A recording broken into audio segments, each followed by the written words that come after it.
Mr. Wheeler, I want to ask you about the drinking water infrastructure portion of the budget.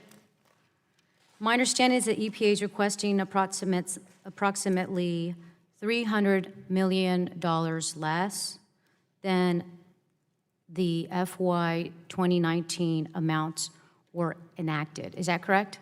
Yes, that's correct. Have you ever gone to a community and been served brown water to drink? Brown water to drink? Yeah. Yes, probably in parts of, no offense, sir, but probably parts of West Virginia over the years. And have you drank that brown water? No. Is there a reason why you haven't drank that brown water? Wasn't sure of the safety of it. As I said in my opening statement, though, 92% of Do the you- water systems in the country today meet EPA standards every single day. Well, do you know that brown water in some communities are deemed to be safe, yet it's still brown, yet children they're straight out concerned about the brown water. They're afraid of the water. They don't want to drink the water. It tastes bad. Have you heard of these reports before? Not specifically, but when we hear of those reports, we work with the communities to make sure that the water is in fact safe. Well, let me We tell work with you, the states and local communities to test the water. I appreciate that. Everyone, regardless of their zip code, deserves safe drinking water. I want to share with you what happened in my congressional district. In Compton, California, the water was coming out brown from the faucets. It was tested, and my constituents were told that the water was okay to drink, that it was completely safe. And I can guarantee you that none of the elected officials in my district wanted to drink that water. And Mr. Wheeler, if you were served that water, you wouldn't want to drink it either. This is where there is a huge disparity in environmental justice. And Black and brown communities in particular, and low-income communities across the country are being told it's okay that they have to drink brown water, even though it tastes terrible, and even though children are afraid of it, and even though when they bathe with this water, they develop rash, and they have other health impacts like an upset stomach.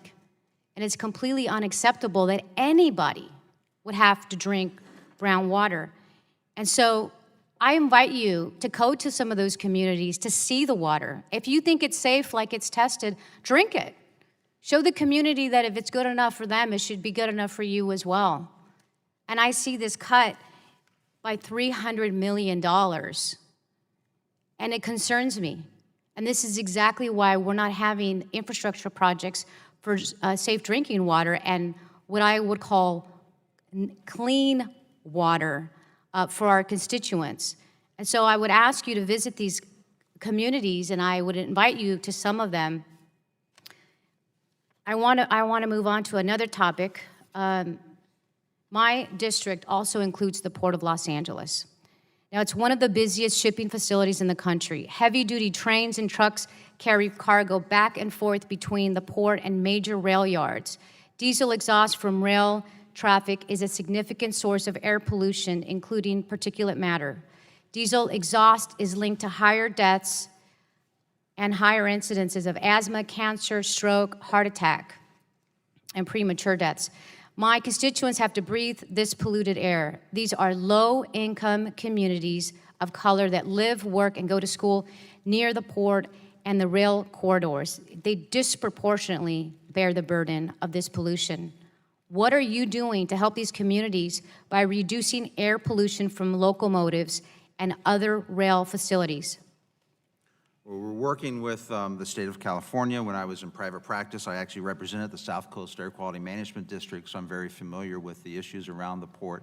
We're working through our Region 9 office out of San Francisco to help reduce the pollution in those areas.